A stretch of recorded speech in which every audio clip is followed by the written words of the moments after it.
State Representative. Okay? You okay? All right. Tonight, we'll take down a list of scandal, lies, and adultery in the halls of power in Tallahassee. It's clearly my responsibility. This one had a fling with a lobbyist. This one ran against corruption in the wrong district and lied about it. See a lot of people who go to government mostly to benefit themselves. Meanwhile, the House Speaker who drove reforms now suspects fraud in a massive state contract. Speaker Richard Corcoran will join us in studio. Then we'll investigate the New York terror suspect's ties to Florida and ask if he may have been radicalized in Tampa. But we'll start with a bruising race for St. Pete mayor, the turning point, and a prediction from Professor Darryl Paulson.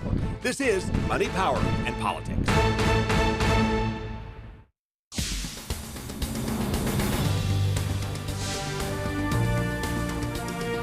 We're about to find out who will win the most expensive and the nastiest race in St. Pete history. This is a filthy race between former Mayor Rick Baker and current Mayor Rick Kreisman that's largely, literally focused on sewers, the Albert Wooded sewage plant, and a massive spill last year. So to put that central issue in context, I want to start last year with perspective from our friend and former anchor John Wilson. What was your first story that you ever covered here decades ago? Believe it or not, 35 years ago, it was a sewage spill, and it was at the Albert Wooded plant. What I don't understand is why it's taken all of these mayors in the last 35 years to see this in front of them and not know there's a problem. They all know there's a problem. We've all known it for a long time. The sewage system in St. Petersburg has been archaic for years. There's constant talk of bottlenecks. There's constant talk of pump problems. And the problem of shutting down Albert Wooded and ignoring that at City Hall is a major mistake by City Hall. Yeah, city leaders decided to close the Albert Wooded sewage plant before Mayor Kreisman took office, but Kreisman went along with it. And then heavy rain swamped the remaining sewage plants and pushed some 200 million gallons of partially treated wastewater into neighborhoods and the bay. Well, all of it kind of falls on Rick Kreisman right now, but he's the mayor in charge. But this predates Mayor Kreisman, as I said. It goes back many other mayors. But it's on his shoulders so much now, with so much, hundreds of millions of spill, because of all the, we've had more rainfall, as you very well know, Craig, in the last 7 or 8 months than we've had in years in St. Petersburg. They did not anticipate it, but that is in the reports. Anticipate rainfall. That was the failure in St. Petersburg. Kreisman also did not acknowledge the severity of the spill in a timely fashion and admitted he should have handled that better. And Baker used the sewage failure as a poison pill to push down Kreisman's throat. Kreisman, one of the biggest polluters in St. Petersburg history. But even the marine scientist that Baker's team used in its own ad told us that other mayors, including Rick Baker, share responsibility for this sewage mess. I'm concerned about the ad in large part because I believe it's misleading and perhaps deceptive. In fact, the releases are not associated with one particular mayor or administration. They're a 10 and 20-year problem associated with the long-term degradation of our wastewater treatment systems. A state report also faulted 20 years of mismanagement for contributing to the problem, but it focused on the decision to close, again, the Albert Wooded plant before upgrading the remaining plants to make up for lost capacity, in effect ignoring recommendations from an experienced and reputable engineering firm. And that brings us to one of the key questions for Mayor Kreisman. Knowing what you now know, surely you would have kept the Albert Wooded plant open. You know, had the Albert Wooded plant been open, it would have mitigated the quantity. So you surely would have kept it open, right? Well, yeah, if we had known what we knew now, yeah, that plant would have been open. But so why not consider reopening it today? We're in hurricane season already. Well, we had a study done of that plant in order to determine how long would it take us to reopen it and what's the cost to reopen it. And what we found out was between the cost and how long it would take, it made more sense. We'd get a quicker response and a bigger bang for our buck if we invested in increasing the capacity at Southwest and at Northwest and beginning to work on I&I inflow and infiltration of our pipes, our manhole covers, our cleanouts, our laterals. If we invested in those right away, we'd get a quicker fix of the system for the short term. But we haven't ruled Albert Wooded bringing it back online. That's going to be part of our master plan. And by the way, there's never been a master plan done of our sewer system, never. And there hadn't been a master plan done of our stormwater system in almost 23 years. There's no reason that that should have ever happened. We're fixing it. But another bombshell hit just a few days ago. The Florida Fish and Wildlife Commission recommended felony charges for the spill. Pinellas State Attorney said he won't file charges, but it gave Team Baker another opening to attack. The incompetence of Rick Kreisman. Well, Democrats dismissed the Fish and Wildlife Commission's recommendation as politics from Governor Scott's administration. This is supposed to be a nonpartisan race, but yes, Democrats are strongly backing Mayor Kreisman. And when President Trump tries to divide us, well, we won't be silent. Endorsed by President Obama and our police. The state Democrats are trying to nationalize the race by linking Rick Baker to President Trump. Rick Baker has changed. Linking Baker to President Trump over and over again. Baker sided with climate change deniers like Donald Trump and is afraid to stand up to Trump. And that brings us to one of the key questions for Rick Baker. Do you approve of the job President Trump is doing? You know, I am not going to make, there's going to be attempts to make this a partisan campaign. There's going to be attempts to make this a national campaign or a state campaign. This is about the city of St. Pete. I'm not going to get into that. Can you tell us if you voted for Mr. Trump? I'm not going to get into that. I'm not going to get into the national political issues of But this. you've done that This is time a and time mayor's again. race. You supported Herman Cain for president in 2011. You time and time again have supported and gotten involved in presidential politics. Why I've been not involved now? I've been involved in elections for Democrats. I've been involved in elections for Republicans. Yes. That has nothing to do with this campaign. It has nothing to do with how we move the city forward. I am going to focus on moving the city of St. Petersburg focus, because if we get diverted, if we try to divide, then what we're going to do is we're going to continue to make the same mistakes we've been making. Team Baker was also confident that he'd come out on top on primary night, but he didn't. Kreisman got a few more votes than Baker did, and Baker got very angry that night. We should not let him get away with it. Then Kreisman picked on him for getting angry. The world is changing, getting angry, and so is our climate. Baker responded by changing his strategy and his look. While Kreisman made him look hot and angry, Baker tried to look cool while focusing on his accomplishments from years ago. Trees planted everywhere. Don't forget the dog parks. And thank heavens for the Mercy Clinic and everything they've done in Midtown. You know that's all because of the mayor, right? Kreisman? No, Mayor Rick Baker. You ain't seen nothing yet. But Kreisman and the Democrats kept playing the Trump card on Baker, and last week Baker finally played his Trump card on Kreisman, and it was a doozy. The substitute teacher, police say, propositioned a 14-year-old student to perform a sex act. He was arrested and fired the next day. The court records are sealed. Rick Kreisman knew this, but hired this guy anyway as his chief of staff, then put him in charge of education policy. Oh, they're talking about Kreisman's chief of staff and longtime aide Kevin King. Before King took up with Kreisman, King was arrested in 2001, but was never convicted, and the records were expunged, which means destroyed. Well, this is old news for people who follow city politics, but Baker is hoping that it could influence the election. Another wild card could be Hurricane Irma. It pulled focus from the race for several weeks, and it revived the sewage controversy because the city flushed more than 15 million gallons of wastewater into injection wells after Irma struck. And joining us once again, Darryl Paulson, Professor Emeritus of Government at the University of South Florida and author and prognosticator. Baker versus Kreisman. Who do you see winning? I always hate to predict races. I mean, it's probably the question I most often ask is who's going to win. But I'm not a prognosticator in the sense that I've got a tea leaf that gives me the true wisdom on winning and losing. Look at the primary election. I mean, it was decided by 0.2%. It was decided by about 70 votes between the two candidates. The polls had Baker winning the primary, and yet Rick Kreisman won the primary. There was good and bad news for both of those candidates. Kreisman was the underdog, but he won. But he was also the incumbent, and he narrowly won. For Rick Baker, he came very close to defeating an incumbent mayor, but he also had a large lead. In fact, one Democratic poll had Baker up by 11 percentage points, and yet he managed to lose by about 70 votes. And that was also a race where $2 million was spent, far more than any other mayor's campaign in St. Pete, but only a third of the people voted. So one of the real issues is, will the turnout increase in the general election over that 1/3? And will one of the candidates find some sort of message that connects with the voter, some sort of aspirational message, you know, This is the future of St. Pete, and we haven't seen any aspirational message coming from either candidate yet. So close you wouldn't bet more than $1 on it. But if you were to bet $1 on it, who would you place it on?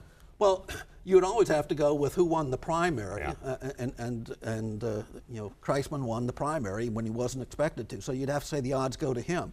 But it is really so close when the first race is decided by 70 votes. A lot depends on turnout and how each candidate does in getting out his voters. And once again, in terms of direct mail votes, Rick Baker won the direct mail primary. He got about 2,000 more supporters in his campaign. If he can do that in the general election and increase that numbers, you know, all he needs to do is get a few hundred more voters than he got in the primary, and he's the victor. Mr. Paulson, thanks for your time. Sure. Now, coming up, we'll have dueling scandals in state government. They involve different things from sex to lies to snooping. Plus, we'll examine a mega-dollar state film deal that has the state House Speaker fuming and suspecting fraud. Richard Corcoran will join us when we come back.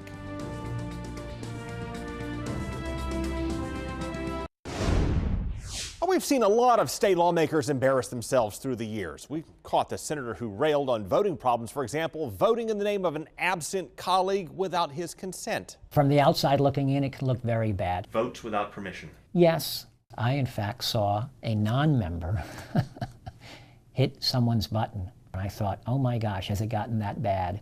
We also once caught a Senate leader skipping work for an out-of-town barbecue. The business of the Senate concluded early today. While her colleague voted for her, making it look as if she was still there. I can understand how they may say that it looks sloppy. Well, that's nothing compared to some of the follies of years past, like the guy who sponsored a crackdown on sex in public park bathrooms who got busted for soliciting sex in a public park bathroom. I wish this situation to no one. And now we have some more follies to add to the list. In fact, we had a wave of them throughout this week. 2017 has been another rough year for state lawmakers, and here's a brief rundown. Did you have anything to drink tonight? No? This year's session started with Representative Carrie Pigman's arrest for drunk driving. I'm a state representative. And he serves on House Oversight and Government Accountability.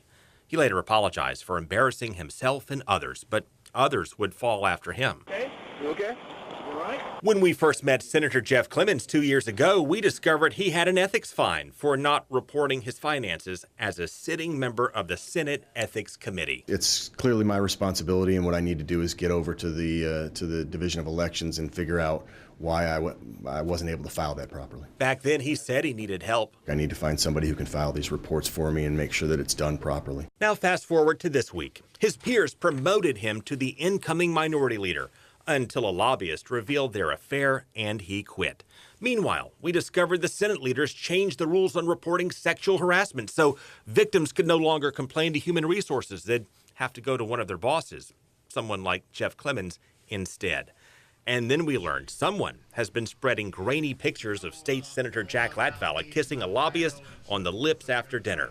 Latvala said they were not in a romance, but revealed that he's been under private surveillance for 2 years in what he calls a witch hunt.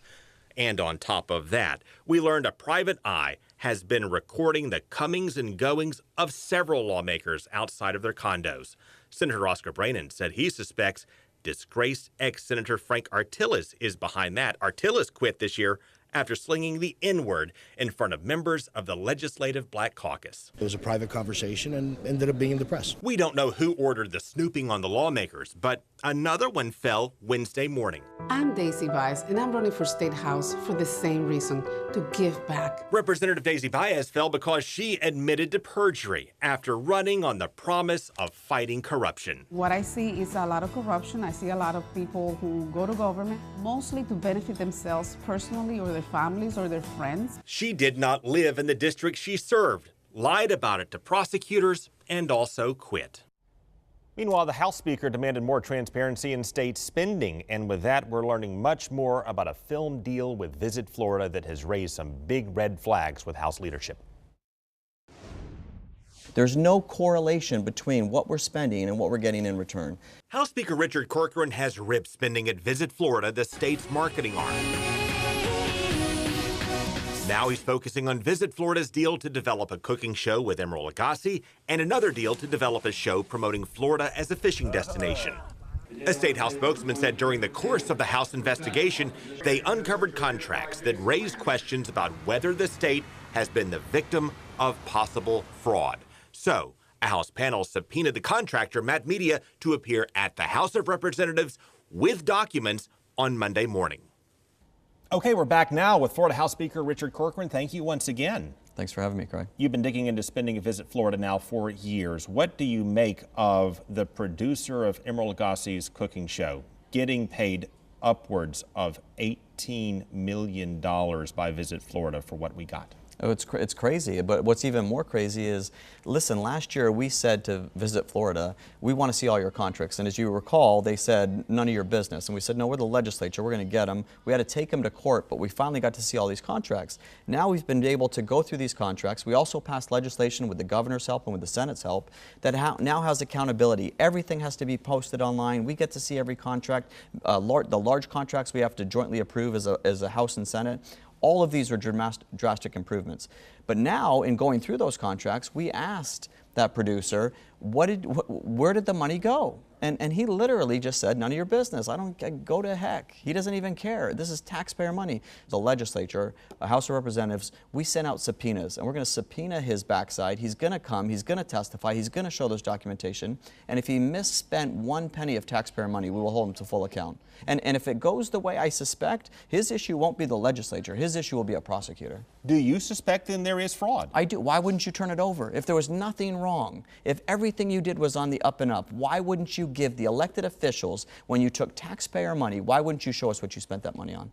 And we do know this. He got a kickback of a $200,000 boat, which mysteriously, burned. Went up in flames. I mean, the whole thing is about as fishy as anything I've seen in government politics, and I've seen a lot. So I want to go back to something you said the last time you were on our show. On a scale of 1 to 10, how worried are you that there will still be waste within those agencies? That there will be waste? I'd say I'm down to about a 3 or a 2 or a 3. Are you still down to a 2 or a 3, or did Visit Florida take you back up to a 9 or a 10? No. I would say, listen, I can give an example. There's always going to be things, but now we get to scrutinize their contracts in the public sphere. So to the extent that any of us, you, me, see something that we don't like in Visit Florida, the good news is we all see it now. And so now we can scrutinize it. It's all out in the open, and we can make value judgments. But I'm a conservative, so I would say that about any agency. I think any agency is going to have a 2 to a 5 waste spend, as we've seen over and over when we shine the spotlight. But look at Visit Florida. They had a contract with a rapper pit bull, $1 million canceled. They had a contract with a race car, $2.5 million canceled. They had a contract with a soccer team in England, canceled. I think what you're seeing is that which I was saying in your last show is that cleanup has begun. Will it be perfect? Hopefully we'll get there. But right now it is absolutely, we have swung the pendulum to far greater accountability and less waste of taxpayer money. Speaker Corcoran, thanks for joining us. Thanks a lot. Appreciate it, Craig.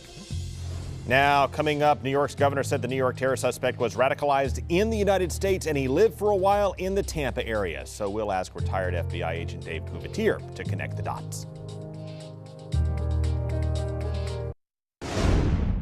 Well, the New York terror suspect was radicalized in this country, according to the governor of New York. So we want to bring in Dave Couvertier, retired FBI agent and a crime prevention consultant. We know he also lived in the Tampa area. Therefore, do you think he was radicalized in Tampa Bay? It could be. If we look at the reporting of the information that's coming out, specifically on that right now, on the public format, it's basically indicating that he was here for some time, goes up to New Jersey, and then shortly thereafter actually conducts the act that he perpetrated on Tuesday. So it looks like at least it was started potentially here, as far as associations thinking about it, and maybe that was a driving force for him to actually go up to New Jersey, because he probably met some individuals that would maybe support him, or he basically was going to get some kind of support element up in that area. How then will law enforcement find the individuals who you think in fact radicalized him here in Tampa Bay? They're actually going to go through every single open terrorist investigation that's going on throughout the nation, because a lot of times these individuals are contacting other suspects or individuals that may be on the radar across the nation. So the FBI is going to go across the board. They're going to contact other JTTF teams. They're going to be talking to local law enforcement here, law enforcement up in that area, just to find out anybody who's affiliated and associated with this individual. Dave Couvertier, thank you for your insight. Thank you very much. Appreciate it. Now, coming up, the key sticking point on the tax cut plan and the chances that it will pass.